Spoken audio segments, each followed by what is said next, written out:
Bertemu kembali dengan saya, Fajar B. Slase, staf khusus Menteri Hukum dan HAM, bidang transformasi digital.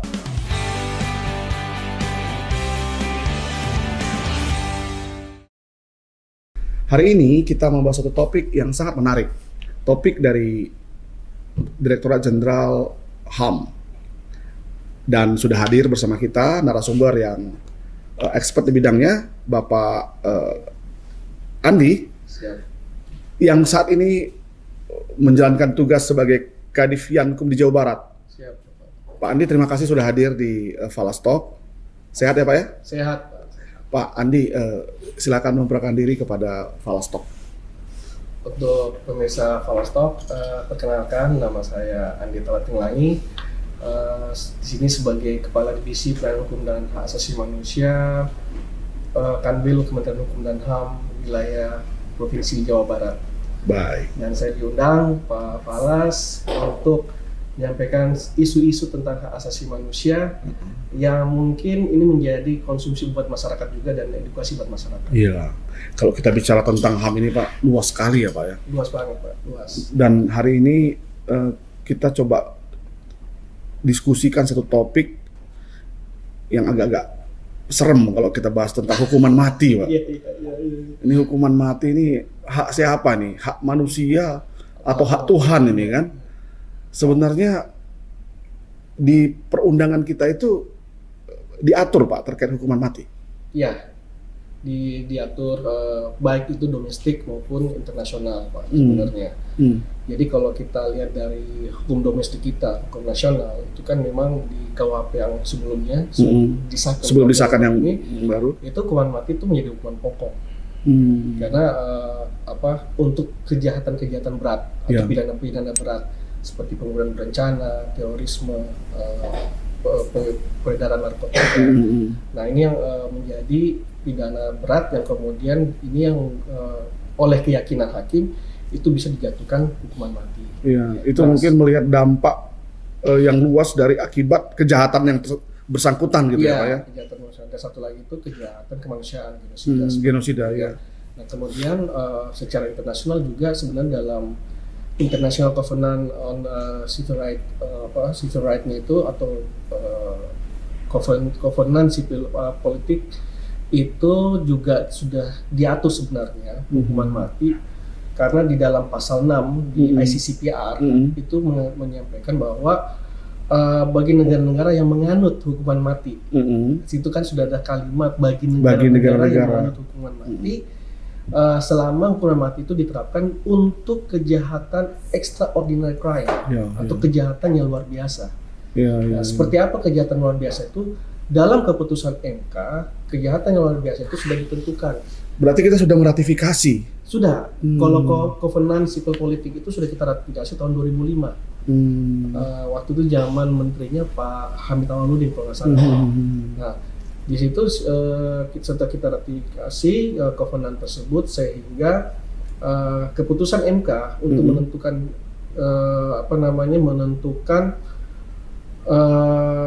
mana saja yang sifatnya extraordinary crime itu ada 4 kejahatan seperti tadi pembunuhan berencana, terorisme, kemudian narkotika sama genosida. Dan di luar daripada itu harus merupakan pertimbangan atau kayak untuk mempunyai seumur hidup ataupun 20 tahun. Nah kemudian ini berkembang, KUHP kita kan sudah berkembang. Yang baru tetap hukuman mati itu masuk. Tetap ada ya? Tetap ada, tapi menjadi prinsip moderasi, artinya diberikan kesempatan 10 tahun. Jadi untuk yang bersangkutan itu berubah. Iya, itu berubah kan itu berubah. Dan hukuman mati ini sebenarnya dilema juga Pak. Dilema dalam arti saya mencoba mengutip apa yang disampaikan oleh Pak Wamen waktu membahas sosialisasi tentang RUU KUHP waktu itu, bahwa hukuman mati ini bukan hanya hukum semata, tapi ini menyangkut juga agama. Ketika kita menyampaikan kepada masyarakat pooling, itu pasti saya yakin rata-rata masyarakat mengatakan bahwa ketika ditanya apakah setuju hukuman mati atau tidak, pasti rata-rata tidak setuju. Tapi ketika bicara teroris setuju, hukuman mati atau tidak, rata-rata masyarakat setuju.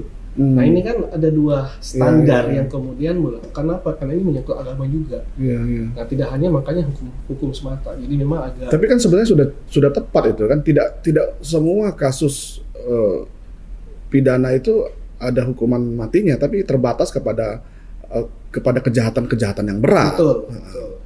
Iya kan ya. Betul. Nah oke, Pak. Jadi kalau kita bicara tentang hukuman mati ini, penerapannya di Indonesia tentu perlu keberanian hakim untuk bisa memutuskan. Ini kan hukuman maksimal. Benar.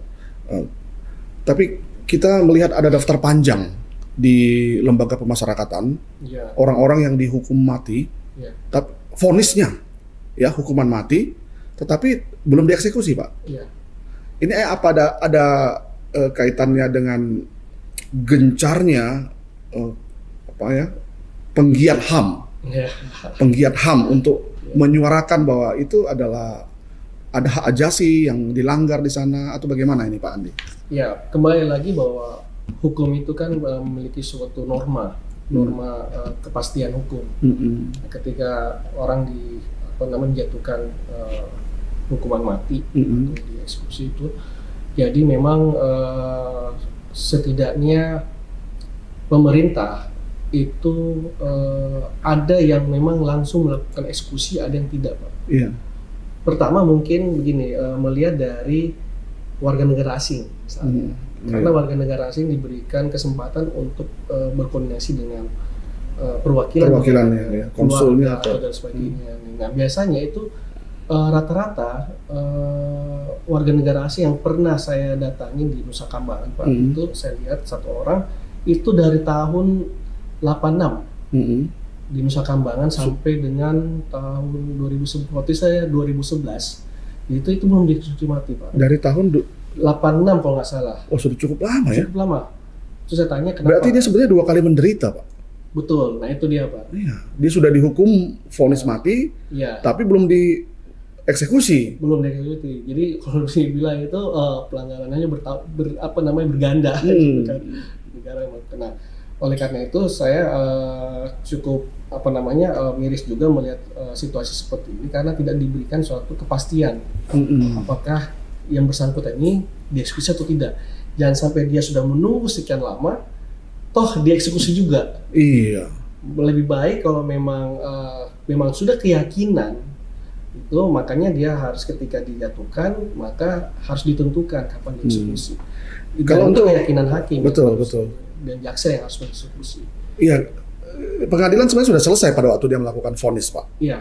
Nah, bola selanjutnya kan ada di kejaksaan. Iya. Untuk melakukan eksekusi kan, atau di kepolisian. Iya. Di jaksa. Jadi di jaksa. Ketika diputuskan oleh hakim yang bersangkutan menjalankan hukuman mati, sebenarnya dia masih punya hak, Pak. Bisa ya.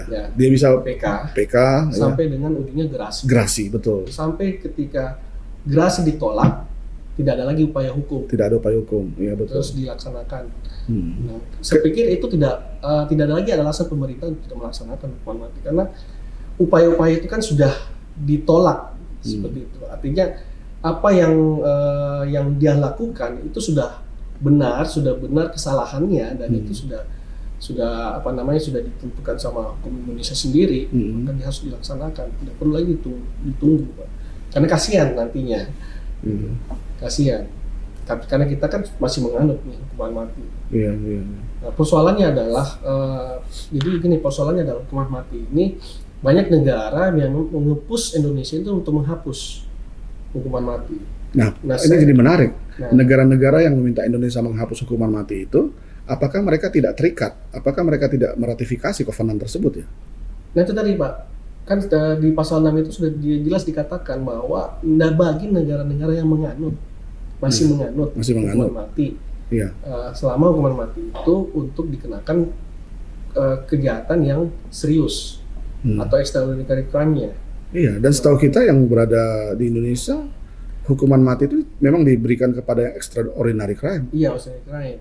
Jadi sebenarnya kita kan punya sovereignty law-nya, Pak, atau hukum yang berkedaulatan. Jadi memang ketika kita melihat bahwa secara hukum internasional kita juga tidak bisa mengabaikan permintaan-permintaan seperti itu, tapi Betul. kita punya suatu argumentasi. Nah, seperti yang disampaikan oleh Pak Menteri Hukum dan HAM, ketika banyak sekali tamu-tamunya ataupun kedutaan-kedutaan yang sering mempertanyakan soal kebijakan Indonesia untuk menghapus hukuman mati, beliau dengan gamblang mengatakan ini hukum positif. Iya. Harus dihormati hukum positif Indonesia dan tidak boleh ada satu negara pun yang berintervensi. Tapi kalau kita mau bicara di forum internasional, kita harus punya argumen yang kuat. Kenapa kita masih membutuhkan hukuman mati? Karena karakter kita berbeda dengan masyarakat di Eropa ataupun di Barat sana, dengan masyarakat di Asia. Karena karakter kejahatan, saya cuma mengutip bahwa yang dikatakan Bob Kennedy itu bahwa di suatu masyarakat pasti ada penjahat, ada penjahat tertentunya. Di suatu masyarakat pasti ada penjahat tertentunya. Nah, artinya apa? Bahwa di Asia sendiri, itu kita memiliki karakter kriminal yang memang tingkat permisif atau pemaafan masyarakat itu masih boleh katakan masih level rendah dibanding dengan Eropa yang tingkat pemaafannya tinggi, Pak. Kenapa saya katakan seperti itu? Karena memang karakter kita ini boleh dikatakan bahwa ketika ada kejahatan yang dilakukan oleh organ masyarakat, yang ada ini retributif, bukan restitutif ataupun bukan restoratif yang dilaksanakan, tapi penghukuman yang langsung oleh masyarakat yang menginginkan. Iya, makanya pelaku kejahatan itu langsung dihukum. Makanya kadang-kadang ya pemerintah itu lebih masyarakat itu kadang-kadang lebih percaya hukuman jalanan, Pak, justru dibanding hukum positif. Kan kita kalau perhatikan ada sederhana nih, ditemukan maling ayam aja, ya itu orang dipukuli sampai luka-luka, kadang sampai mati, iya kan? Tapi di satu sisi itu kan bukan extraordinary crime. Untuk hal itu saja masyarakat begitu brutalnya untuk melakukan penghukuman ya.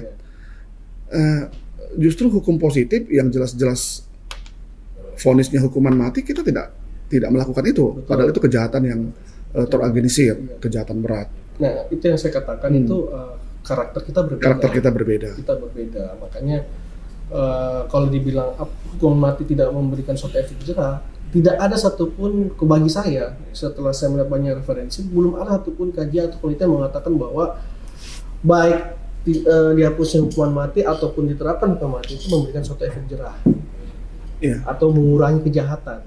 Tetap kejahatan itu selalu berkembang sepanjang masa. Ya, betul. Sepanjang masa. Nah, bagaimana kita menyikapi atau memijaki segala peraturan ini dengan kondisi masyarakat yang ada. Nah, sekarang ini kan kejahatan ini tidak lagi sifatnya konvensional, malah sudah mulai masuk ke era digital.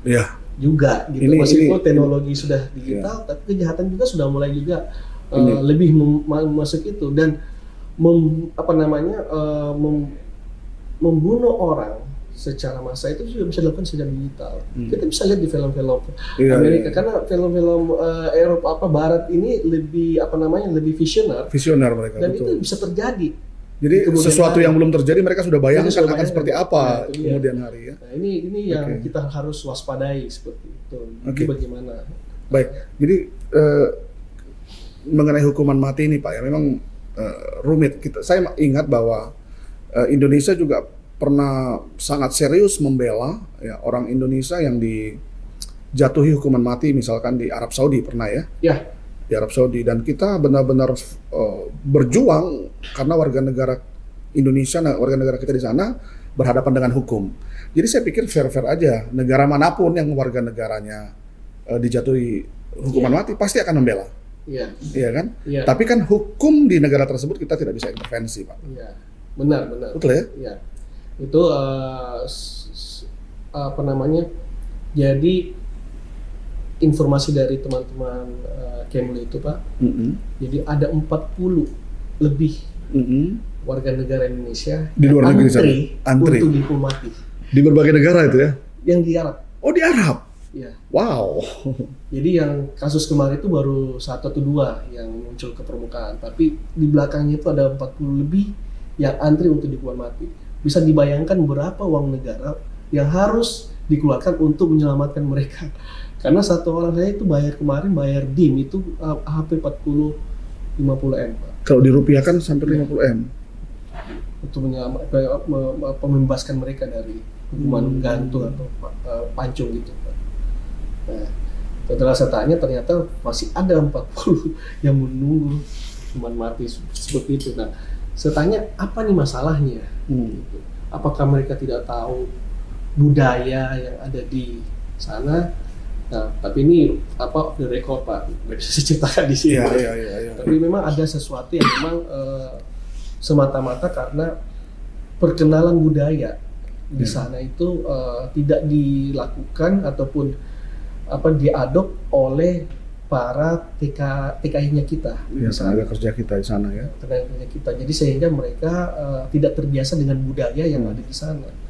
Membawa budaya yang ada di Indonesia ke sana, yang kemudian ini tidak memberikan mereka suatu celah untuk bekerja dengan baik. Yang tadinya mereka datang secara legal, akhirnya karena statusnya mereka ilegal ya, karena masa tinggalnya sudah habis, visa overstay ya. Ketika sudah overstay, kemudian mereka mencari orang yang bisa membantu membuat dokumen dan sebagainya, dan bekerja di tempat-tempat mungkin bekerja dengan majikan yang baru, dan kemudian terjadi sesuatu dengan majikan baru, kemudian diketahui bahwa dia tidak memiliki palsu dokumen, dan sebagainya, baru ketahuan. Lemah dia dari sisi hukumnya. Dari sisi hukum situ lemah. Baik, Pak. Jadi kita sebenarnya sangat beruntung dengan KUHP yang baru disahkan kemarin, karena ternyata setiap orang yang divonis hukuman mati, dia diberikan kesempatan untuk bisa berkelakuan baik. Jadi vonisnya nanti bisa diubah gitu ya? Bisa dirubah. Jadi bisa diubah menjadi... Itu artinya dia punya kepastian loh, Pak. Dalam arti ada kepastian yang diberikan oleh KUHP yang baru disahkan kemarin. Nah, tapi itu tidak berlaku surut ya? Kembali lagi gini, Pak. Kepastian itu sekarang bukan hanya di hakim lagi. Tapi sekarang ada di pemasyarakatan, Pak. Pemasyarakatan yaitu di Bapas. Karena yang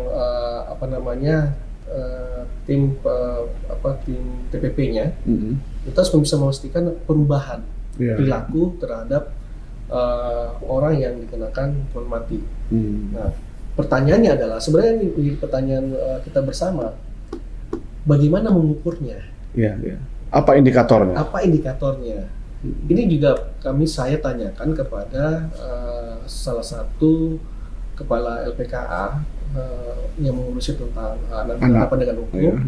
Waktu kami evaluasi, saya pertanyakan seperti itu, apa indikator mengukur bahwa anak itu berubah perilaku ketika dia masuk di lembaga, keluar dari lembaga itu dia sudah berubah.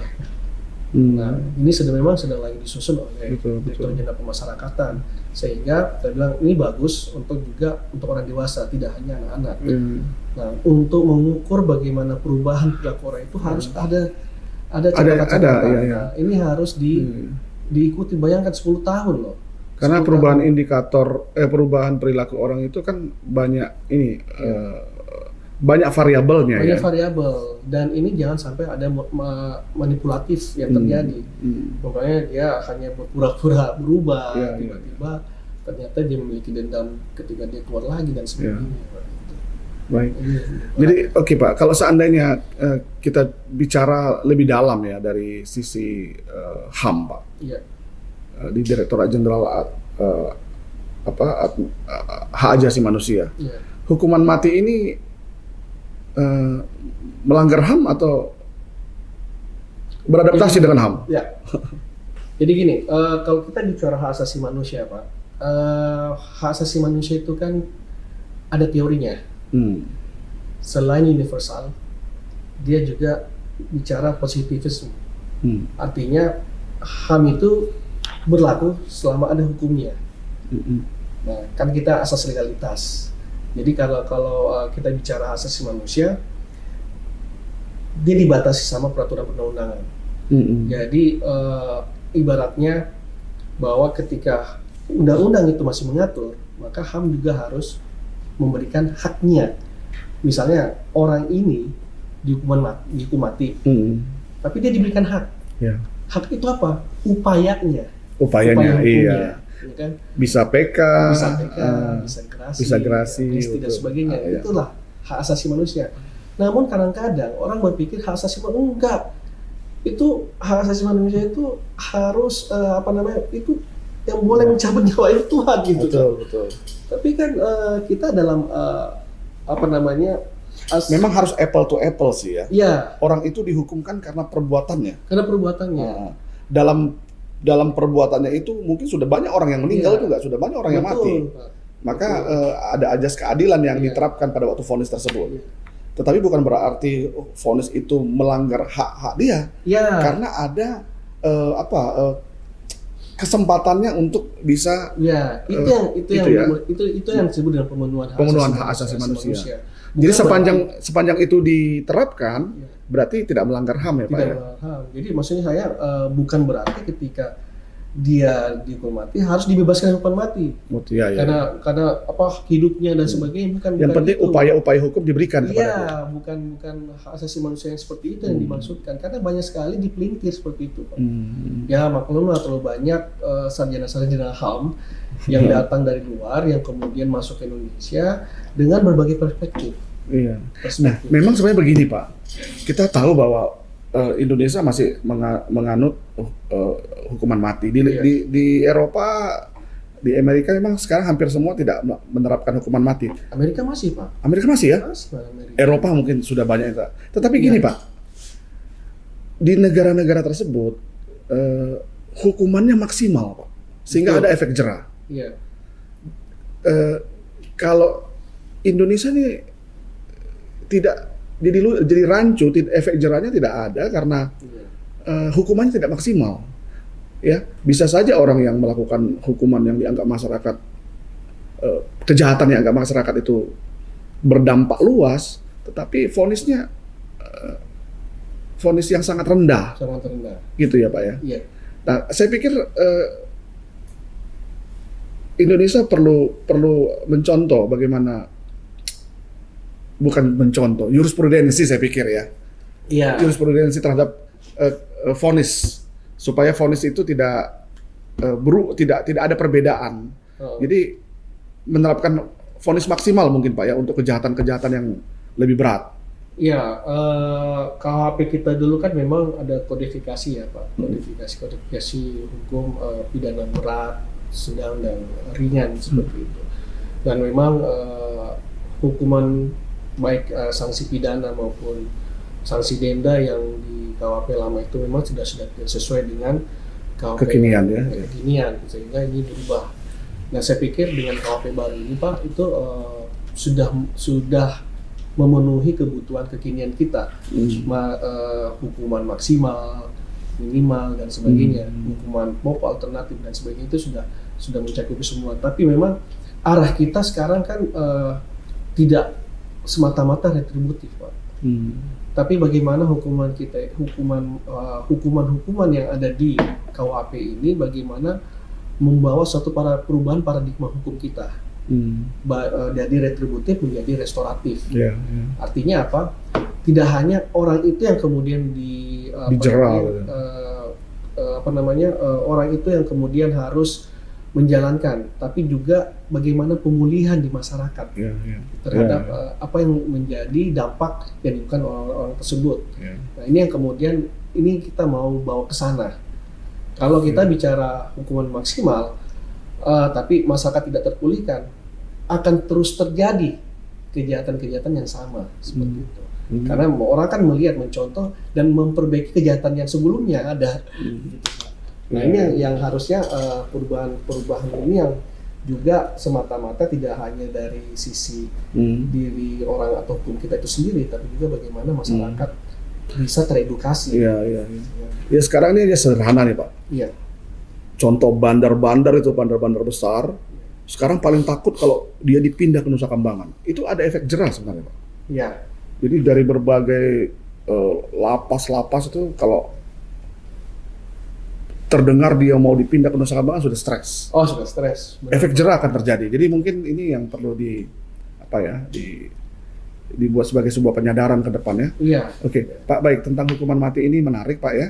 Tentu kita berharap penerapannya juga bisa ada kepastian. Pasti. Apa harapan Bapak terkait hukuman mati ini, baik kepada, terutama kepada penegak hukum kali ya, kepada hakim ya dalam memutuskan. Iya.